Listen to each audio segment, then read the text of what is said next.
قربانی واجب ہونے کے لیے کتنا مال ہونا چاہیے، یہ اہم مسئلہ ہے۔ میں تفصیل کے ساتھ اس کا جواب عرض کر دیتا ہوں۔ قربانی واجب ہونے کے لیے چند شرائط کا پایا جانا ضروری ہے۔ نمبر 1، مسلمان ہو۔ نمبر 2، بالغ ہو۔ نمبر 3، مقیم ہو۔ نمبر 4، مالک نصاب ہو۔ تو اب تعریف یوں بنے گی کہ ہر بالغ، مقیم، مسلمان مرد و عورت مالک نصاب پر قربانی واجب ہے۔ مالک نصاب کون ہے؟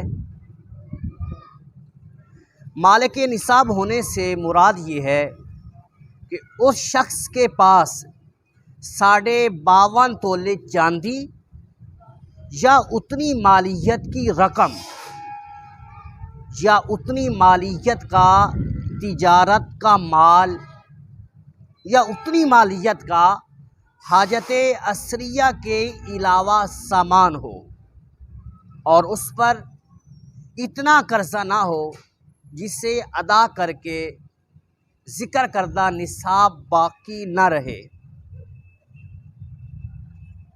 فقہائے کرام فرماتے ہیں حاجت اصلیہ یعنی ضروریات زندگی سے مراد وہ چیزیں ہیں جن کی عموماً انسان کو ضرورت ہوتی ہے اور ان کے بغیر گزر اوقات میں شدید تنگی محسوس ہوتی ہے، جیسے رہنے کا گھر، پہننے کے کپڑے، سواری، علم دین کے متعلق کتابیں، پیشے سے متعلق اوزار وغیرہ۔